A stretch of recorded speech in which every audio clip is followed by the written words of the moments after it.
Hospital آخری ملاقات تو مینوں متھا چومیا میرا. میں نے اپنے والد صاحب سے بڑی چیزیں سیکھی کہ کرنا کیا ہے. میں اس فیلڈ میں اس شرط پہ آیا تھا, قسم کھا کے آیا تھا اپنی والدہ کی, کیونکہ ان کو بتایا گیا تھا کہ یہ نشیاں تے لگ جائے گا, یہ جوے تے لگ جائے گا, یہ زندگی برباد ہو جائے گی, یہ کوئی رشتہ نہیں دے گا. میرے ماموں یہ وہ سارے اس کو وہ تھے امریش پوری ٹائپ میرے ماموں سارے, ٹھیک ہے, وہ سارا کہ ساری عزت انج ہو جائے گی, وہ ہو جائے. پھر مجھ سے قسم لی گی. اور یہ بھی ایک میں آپ کو سچ بتاتا ہوں, 5 سال میں ذلیل ہوا ہوں جب تک میں اپنے والدین کی اجازت کے بغیر کام کرتا تھا. اچھا, مجھے پیسہ نہیں ملنا, میرے ساتھ زیادتی, سینئر بندے لتاں گھٹتے ہیں یا گھٹن والیاں سی لتاں, ویکھو تسی یہ گلا گھٹن والا سی جڑے لتاں جنہیں وہ سارا اس طرح کا چاہ لے آیا. تے پیدل کتے پی گئے نے تے چاہ لے گئے نال. مثلا کتے مینوں کہہ رہے ہیں کہ پہلے تو ننگ جا, میں کہنا پہلے تو ننگ. اِداں دیاں اپنے منہ ورگیاں سڑکاں تے بھیجتے سن. مطلب جو آپ سمجھ رہے ہیں کہ جو سٹرگل آپ کر رہے تھے, کامیابی نہیں مل رہی تھی, وہ اس وجہ سے نہیں تھی 5 سال کہ آپ کے والدین کی رضامندی اس طرح رضامندی نہیں تھی. پھر ایک مرتبہ مجھے یاد ہے, میرے چاچو لیاقت ہے, ملک لیاقت صاحب میرے ابو کے دوست ہیں, میرے فیملی ممبر ہیں. میرے ابو کے زندگی میں میرے بیسٹ اگر چاچو جن کو میں کہتا ہوں دوست ہیں, وہ ملک لیاقت صاحب, حاجی لیاقت صاحب فیصل آباد. تو انہوں نے کہا کہ یار بھولے انہیں ہٹنا تو نہیں, تسی کوٹ بھی لیا, ਇਹਨੂੰ ਚੁੱਕ ਕੇ ਵੀ ਲਿਆਂਦਾ, ਮਾਰਿਆ ਵੀ ਤੁਸੀਂ, ਮਿਲ ਕੇ 8-8 ਬੰਦਿਆਂ ਨੇ ਮਾਰਿਆ ਜਿਵੇਂ ਸਾਈਕਲ ਚੋਰ ਫੜਿਆ. ਵਾਕਈ? ਹਾਂਜੀ 8-8 ਬੰਦਿਆਂ ਨੇ? ਸਰ ਮੈਨੂੰ ਇੰਜ ਮਾਰਦੇ ਸਨ ਜਿਵੇਂ ਕੋਈ ਦਹਿਸ਼ਤਗਰਦ ਫੜਿਆ ਹੈ. ਮਸਲਨ ਮੇਰੇ ਹੀ ਕੱਪੜਿਆਂ ਨਾਲ ਮੈਨੂੰ ਬੰਨਿਆ ਉਹਨਾਂ ਨੇ, ਡਿੱਗੀ 'ਚ ਕਿਸੇ ਨੇ ਪਾਇਆ. ਮੇਰੇ ਮਾਮੂ ਕੋਈ ਵਾਰ ਬਟਨ ਤੋਂ ਚੁੱਕ ਕੇ ਲੈ ਰਹੇ, ਸਰ ਕਿਤੋਂ ਕੋਈ ਚੁੱਕ ਕੇ ਲੈ ਰਹੇ, ਕੋਈ ਮਸਲਨ ਜਿਹੜਾ ਮੇਰਾ ਵਾਕਫ ਨਹੀਂ ਉਹ ਵੀ ਸੁਭਾਅ ਦੇ ਤੌਰ ਤੇ ਇੱਕ ਚਪੇੜ ਮਾਰ ਕੇ ਨਿਕਲ ਜਾਂਦਾ ਸੀ ਰਿਸ਼ਤੇਦਾਰਾਂ 'ਚੋਂ. ਉਹ ਫੜ ਕੇ ਸਰ ਉਹ ਤੇ ਮੇਰੇ ਇਸ ਤਰ੍ਹਾਂ ਮੈਨੂੰ ਮਾਰਿਆ ਹੈ ਕਿ ਤੂੰ ਜੱਟਾਂ ਜੋ ਫਲਾਂ. ਮੇਰੇ ਮਾਮੂ ਇਲੈਕਸ਼ਨ ਲੜਦੇ ਸਨ, ਉਹ ਕਹਿੰਦੇ ਸੀ ਲੋਕੀ ਕੀ ਕਹਿਣਗੇ ਕਿ ਇਹਨਾਂ ਦਾ ਮੁੰਡਾ, ਉਹ ਲਫ਼ਜ਼ ਮੈਂ ਯੂਜ਼ ਨਹੀਂ ਕਰਨਾ ਚਾਹੁੰਦਾ. ਤੇ ਹੁਣ ਉਹੀ ਮਾਮੂ ਮੈਨੂੰ ਕਹਿੰਦੇ ਹੁੰਦੇ ਕਿ ਯਾਰ ਸਾਡਾ ਬੰਦਾ ਫੜਿਆ ਗਿਆ, ਜ਼ਰਾ ਫੋਨ ਕਰ ਦੇ, ਠੀਕ ਹੈ ਨਾ. ਉਹ ਵਕਤ ਦੇ ਨਾਲ ਸਰ ਮੁਰਸ਼ਿਦ. ਤੇ ਉਹ ਉਹਨੂੰ ਕੀ ਕਹਿੰਦੇ ਸੀ ਕਿ ਮਾਰ, ਸਖਤੀ, ਸਾਰਾ ਕੁਝ ਬਹੁਤ ਜ਼ਿਆਦਾ ਮੇਰੇ ਨਾਲ ਉਹਨਾਂ ਨੇ ਹੋਇਆ ਮੇਰੇ ਨਾਲ کہ روکیا گیا. لیکن میں کسی محنت نہیں چھڑی. پھر انہوں نے اجازت دے, پھر میرے چاچو نے کہا کہ انہوں اجازت دے دیو. اجازت دیتی میری لیاقت صاحب نے کیا, میں لیاقت صاحب نے لیاقت نے کیا انہوں بولے اجازت دے دے. میرے ابو انہوں دی گل نہیں سی موڑ دے, مینوں کٹتے سن تے انہوں دی گل نہیں موڑ دے, ٹھیک ہے جی. تے ماں ہوندی سی کہ ابو کہندے سی انہوں اج روٹی نہیں دینی, تے ماں امی جدوں ابو سو جاندے سی تے چوری چوری روٹی ہے پت میرا کھا لا. میں کھا لینے, سویرے کٹ کھا لیں گے, ہن روٹی کھا لینے. ایک دن پھر وہ انہوں نے کیا کیا کہ انہوں نے کہا چل تو کر لا. میں کہا مینوں صرف 1 سال دے دیو, 1 سال جب میں کچھ نہ بڑھیا تے میں پھر آ کے سونا کھوتا ریڈی چلاواں گا, تسی ٹینشن نہیں لینی. بھائی جان مجھے انہوں نے اجازت دی ہے. جدھر مجھے 100 روپے ڈرامے کا ملتا تھے, 1 ہفتے بعد مجھے 5000 روپے ملنا شروع ہو. وہ کیا تھا, میرے ماں باپ نے مجھے اجازت دے دی. ٹھیک ہے. تو ماں باپ کی اجازت جب ہوتی ہے نا بھائی جان, پھر وہ کوئی, یہ بھی ایک طرح کا روحانی تجربہ ہے کیسر. ہاں جی, دیکھیں نا, آپ 5 سال ایک آدمی اسٹرگل کرتا رہا, مگر آپ یہ سمجھتے ہو کہ ماں باپ کی اجازت نہیں تھی, مگر جیسے ہی ان کی رضامندی ہوئی آپ کے لیے اپنے شعبے میں کامیابی کے دروازے کھلنا شروع ہو گئے. پھر میں نے ان کی عزت بھی رکھی ہے. اور میں کہہ رہا تھا نا کہ آپ مجھے سب سے زیادہ پیاری شروع سے کیا ہے, عزت, رسپیکٹ. بھائی جان میں نے آپ کے ساتھ بھی کام کیا نا, جی جی, میں نے ہر چیز پہ کمپرومائز کیا ہے, میں عزت پہ کمپرومائز کوئی. لیکن ہمارے تو آپ کو اس کی ضرورت ہی نہیں پیش آتی. نہیں آپ تسی مطلب کسی نے بولنے نہیں دیتا, تسی نہیں مطلب آپ کو ہمیشہ ہی رسپیکٹ. ماشاءاللہ تسی تے میں کہنا تو کچے تے ڈاکو تسی انہاں نوں بھی ادب تے لا دو, وہ بھی کہیں کہ بھائی جان پلیز آپ کی, آپ کو آپ کی امی کی قسم پیسے دیتے ہیں, ہم آپ کو تھپڑ مارنا چاہتے ہیں بھائی جان. مطلب میں تو تہاڈی کسی نے اللہ نہ زندگی اتنی زیادہ کرے, تہاڈی کوئی فرشتے جان کڈن آئے, تسی انہاں نوں بھی اپنی گلاں چلا لینا. انہوں نے تو ہم 2 دن دے جانے نے کہ چلو ٹھیک ہے تسی تیاری تیاری کر لو, بچوں کے نام جگہ جگہ کر دو, تے پھر تسی وہ تہاڈا طریقہ ہی انج دا ہے. مثلا اصل میں بات پتہ کیا کیسے, روٹیاں لین جاؤ تے پلے میں فری مل جان تانوں, نال کوئی تعلق نہیں انہاں دا نال دی ریڑھی والا, اے میرے والوں رکھو تسی, کوئی بات نہیں سر. اصل میں نا ابھی موبائل لو تو بیلنس فری کر دیں تانوں, ادب ہی ایسا تہاڈا کیا بات. کیسے اصل میں خلوص سے محبت کرنی چاہیے لوگوں. جی بالکل صحیح. آپ لوگوں سے سچی بات یہ خلوص سے محبت کریں اور ہر شخص کو یار اپنے سے بہتر سمجھیں, ایمانداری سے. تو میں نے دیکھا ہے کہ زمانہ جو ہے وہ خود آپ کو سینے سے لگتا ہے, اور خلوص سے, اس میں کوئی بے ایمانی نہیں. کہا انٹرویو میں کہ آفتاب اقبال صاحب اور وسیع شاہ صاحب میں کیا فرق ہے. میں کہا آفتاب صاحب غصے نہ منا لیندے نے, وسیع شاہ صاحب نے مناونی اپنی ہے پر پیار نہ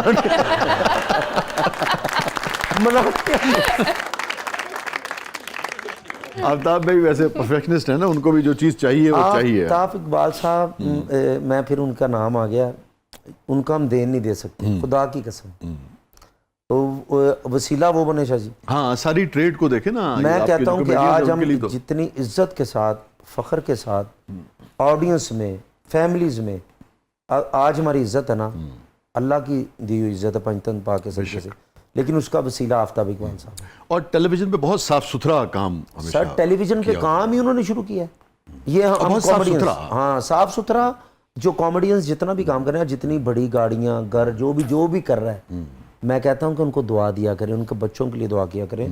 ये फरमाइए कि कभी इतनी आपकी अकीदत और मोहब्बत और आप केयर करते थे, तो चूँकि ऐसे आदमी को ज़्यादा शिद्दत से एहसास भी होता है इस किस्म के किसी इंसिडेंट का, कभी ऐसा हुआ इस सारे सफ़र में माँ और बाप आपसे खफा हो गए हों किसी बात पे? नहीं, मुझे नहीं लगता। मुझे याद है शाहिद खान साहब, मेरे वाले साहब जब बीमार हुए ना, जब उनको खून की उल्टियाँ आई, तो मैं ना बच्चों की तरह रोता था हॉस्पिटल में।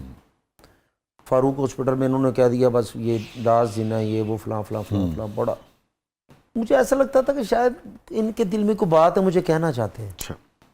मैं बड़ा ही रोता था। मेरे वो दोस्त, मेरे यार थे।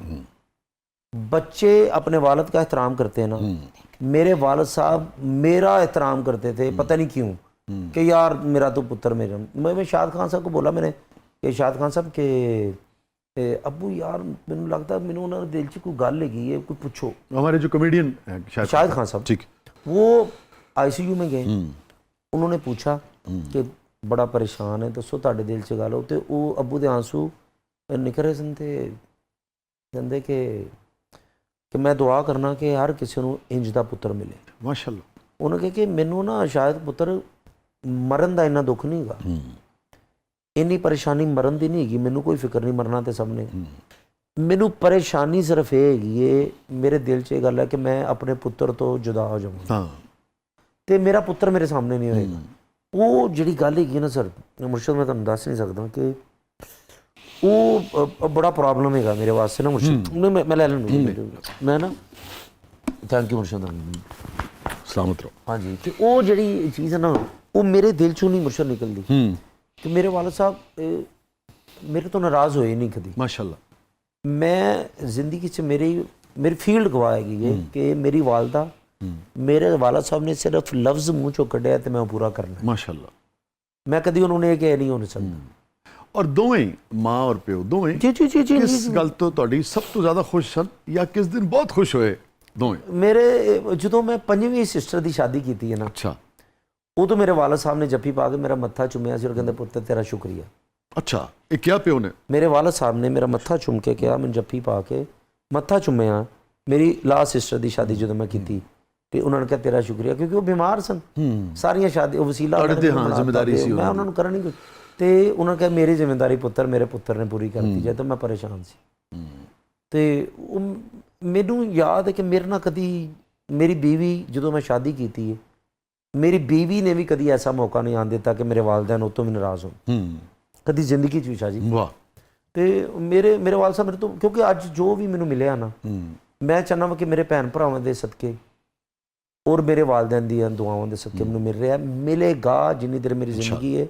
और मेरे वालिद साहब जिन्ना खुश या मेरी वालदा मेरे गए ने ना, और मैं यकीन करो कि जिन्ना मेरे यार सन मेरे वालिद साहब, वालदा ने सब नूं प्यार हुंदा है, बंदा अटखेलियां भी करता है ना खास तौर पे। मैं कहना सी, फिर एक मेरी दुआ पता नहीं मैं क्यों मंगता सी, मेरी वो कबूल हो गई, मैनूं नहीं सी मंगनी चाहिए।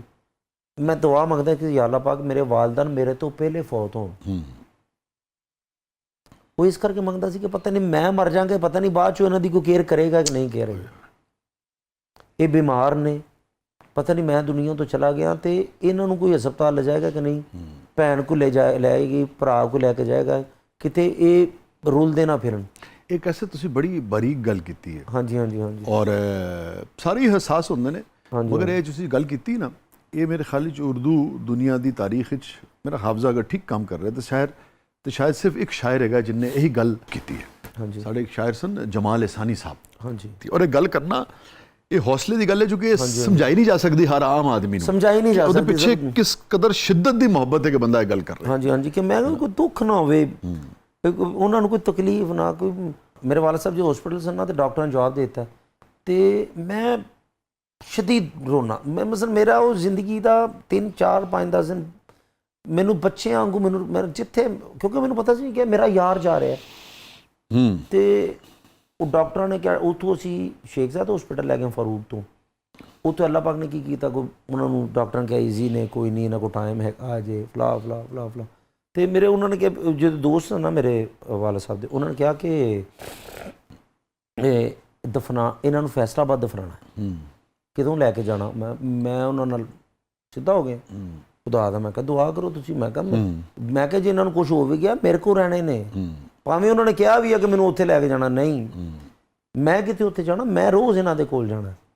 ਸਰ ਉਸ ਤੋਂ ਬਾਅਦ ਘਰ ਚਲੇ ਗਏ ਨੇ, ਸਹੀ ਹੋ ਗਏ ਨੇ, ਉਸ ਕੈਂਸਰ ਤੇ ਹੈ, ਠੀਕ ਹੋ ਗਏ ਨੇ। ਤੇ ਇੱਕ ਦਿਨ ਮੈਂ ਬੈਠਾ ਅਬੂ ਨੂੰ, ਮੈਂ ਕਿਹਾ ਚਲੋ ਸ਼ੁਕਰ ਹੈ ਤੁਹਾਡੀ ਸਿਹਤ ਹੁਣ ਠੀਕ ਹੋ ਗਈ ਹੈ। ਹੁਣ ਮੇਰੇ ਵਾਲਦ ਸਾਹਿਬ ਦੇ ਦੋਸਤਾਂ ਨੇ ਸਭ ਨੇ ਦੱਸਤਾ ਕਿ ਤੁਸੀਂ ਬਿਮਾਰ ਸੋ ਤੇ ਇਹ ਬਾਹਰ ਕੀ ਕਰਦਾ ਸੀਗਾ, ਇੰਨਾ ਪਿਆਰ ਕੋ ਕਰ ਸਕਦਾ ਆਪਣੇ ਪਿਓ ਨੂੰ। ਮੇਰੇ ਵਾਲਦ ਸਾਹਿਬ ਕਹਿੰਦੇ ਕਿ ਮੈਂ ਜਿਹੜਾ ਥੋੜਾ ਜਿਹਾ ਟਾਈਮ ਮਿਲਿਆ ਨਾ ਪੁੱਤਰ ਮੈਨੂੰ, ਤੇਰੀਆਂ ਦੁਆਵਾਂ ਨੇ ਮੈਨੂੰ, ਜਾਂ ਤੇਰੇ ਰੋਣ ਦੀ ਵਜ੍ਹਾ ਤੋਂ ਮੈਨੂੰ ਟਾਈਮ ਮਿਲਿਆ। ਫਿਰ ਉਹ ਫਿਰ ਵੀ ਕਹਾ ਉਹਨਾਂ ਨੇ ਆਪਸੇ, ਹਾਂ ਮੁਝੇ ਕਹਾ। ਤੇ ਉਹਦੇ ਤੋਂ ਫਿਰ ਸਾਲ ਬਾਅਦ ਉਹਨਾਂ ਦਾ ਇੰਤਕਾਲ ਹੋਇਆ। ਮੈਂ ਬੜੀ ਕੋਸ਼ਿਸ਼ ਕੀਤੀ, ਮੈਂ ਪੈਸੇ ਜਮ੍ਹਾਂ ਕਰਾਤੇ ਉਹਨਾਂ ਦੇ ਟ੍ਰਾਂਸਪਲਾਂਟ ਵਾਸਤੇ, ਕੁਛ ਵੀ ਨਹੀਂ। ਮੈਂ ਅੱਗੇ ਦੱਸਿਆ ਬੜੀ ਜਗ੍ਹਾ, ਬਸ ਅੱਲਾ ਨੇ ਜੋ ਅਸੀਂ ਗੱਲ ਕੀਤੀ ਕਈ ਵਾਰੀ ਪਹਿਲੇ ਪ੍ਰੋਗਰਾਮ ਵਿੱਚ ਵੀ, ਜੋ ਅੱਲਾ ਨੇ ਲਿਖਿਆ ਹੁੰਦਾ ਹੈ, ਭਾਵੇਂ ਖੁਸ਼ੀ ਹੋਵੇ ਭਾਵੇਂ ਦੁੱਖ ਹੋਵੇ, ਉਹ ਹੋਣਾ ਹੀ ਮੇਰੇ ਰੱਬ ਦਾ ਫੈਸਲਾ ਹੈ, ਲੇਕਿਨ ਉਹ ਜਿੱਥੇ ਹੋਣਗੇ। ਪਰ ਤੁਹਾਨੂੰ ਚਲੋ ਇਤਮਾਨਾਨ ਹੈ ਕਿ ਤੁਸੀਂ ਆਪਣੀ ਖਿਦਮਤ ਕੀਤੀ, ਜੋ ਇਨਸਾਨ ਕਰ ਸਕਦਾ ਉਸ ਤੋਂ ਵੱਧ ਹੀ ਕੀਤਾ ਮਾਸ਼ਾਅੱਲਾ। ਨਹੀਂ ਅਸੀਂ ਦੇਖਿਆ ਵੀ ਮਾਸ਼ਾਅੱਲਾ اللہ تعالیٰ کیسر دونوں سے, والدہ سے اور والد صاحب سے آخری بات, آخری مکالمہ جو تانوں یاد رہ گیا ہوئے, یا آخری جسچر کو تاثر ਹੁੰਦਾ ਹੈ ਜੋ ਤੁਹਾਡੇ ਜ਼ਿਹਨ 'ਚ ਨਕਸ਼ ਰਹਿ ਗਿਆ ਹੋਵੇ?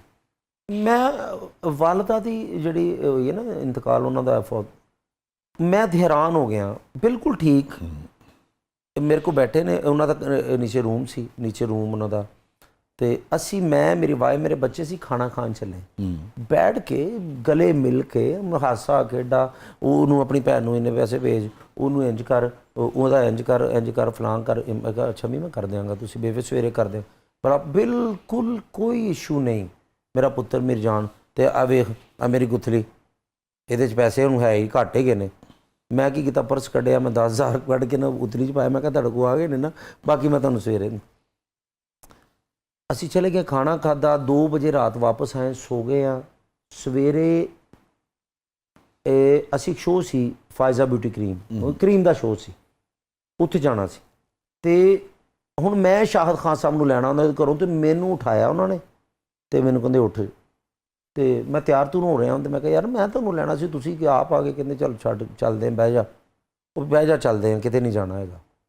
ਮੈਂ ਕਿਹਾ ਹੋਇਆ ਕੀ ਹੈ, ਪ੍ਰੋਬਲਮ ਕੀ ਹੈ, ਜਾਣਾ ਕਿਉਂ ਨਹੀਂ, ਉਹਨਾਂ ਨੇ ਸ਼ੋਅ ਨਹੀਂ ਹੈਗਾ, ਨਹੀਂ ਹੈ ਬਸ ਚੱਲਦੇ ਹਾਂ। ਉਹ ਦੱਸ ਨਹੀਂ ਸੀ ਪਾ ਰਹੇ। ਮੇਰੀ ਵਾਈਫ ਨੇ ਕੀ ਕੀਤਾ, ਉਹਨਾਂ ਨੂੰ ਫੋਨ ਕੀਤਾ, ਬੁਲਾ ਕੇ ਉਹਨਾਂ ਕਿਹਾ ਕਿ ਥੱਲੇ ਅੰਮੀ, 3 ਘੰਟੇ ਹੋ ਗਏ ਸੀ ਉਹਨਾਂ ਦੀ ਡੈਥ ਹੋਈ ਆ, ਤੇ ਮੈਨੂੰ 3 ਘੰਟੇ ਮੇਰੀ ਵਾਈਫ ਦੱਸ ਨਹੀਂ ਪਾ ਰਹੀ ਸੀ ਕਿ ਮੈਂ ਕਿਸ ਤਰ੍ਹਾਂ ਇਹਨਾਂ ਨੂੰ ਦੱਸਾਂਗਾ, ਮੈਨੂੰ ਪਤਾ ਨਹੀਂ ਇਹਦੀ ਕੀ ਹਾਲਤ ਹੋਣੀ। ਠੀਕ ਹੈ ਸਰ, ਹੁਣ ਉਹ ਗੱਲਾਂ ਮੈਨੂੰ ਯਾਦ ਆਉਂਦੀਆਂ ਕਿ ਉਹਨੂੰ ਉਸ ਭੈਣ ਨੂੰ ਇੰਜ ਕਰਨਾ, ਉਹਦਾ ਇੰਜ ਕਰਨਾ, ਆਖਰੀ ਉਹ ਬਾतें मेरी उनसे हुई सर, वो सारा उन्होंने कहा कि चल अल्लाह दे हाथ सब कुछ ये वो बला बला इस तरह की चीज़ें कर रहे हो। मैंने कहा, मैं क्या अम्मी ठीक ने? हाँ वो ठीक ने। एंड 10 मिनट होर उन्होंने कहा यार थले आ, पर मैं कहा तो अम्मी दी मैनू, मैं हैरान कि मैनू दुख अजे तक कि यार उन्होंने कोल कोई नहीं सी, पता नहीं वो सानू आवाज़ा देंदे रहे होण, जो शूगर सी, फालज सी, तुर नहीं सकते सी, ਕਿਹੜੀ ਆਵਾਜ਼ ਦਿੰਦੇ ਹੋਣਗੇ, ਮੁਲਾਜ਼ਮਾਂ ਕਿਉਂ ਉੱਤੇ ਗਈ? ਫਿਰ ਮੁਲਾਜ਼ਮਾਂ ਨੂੰ ਮੈਂ ਕਿਹਾ ਦੱਸ, ਕਹਿੰਦੇ ਮੈਂ 1 ਘੰਟਾ ਪਹਿਲੇ ਨਾਸ਼ਤਾ ਦੇ ਕੇ ਆਈ ਹਾਂ।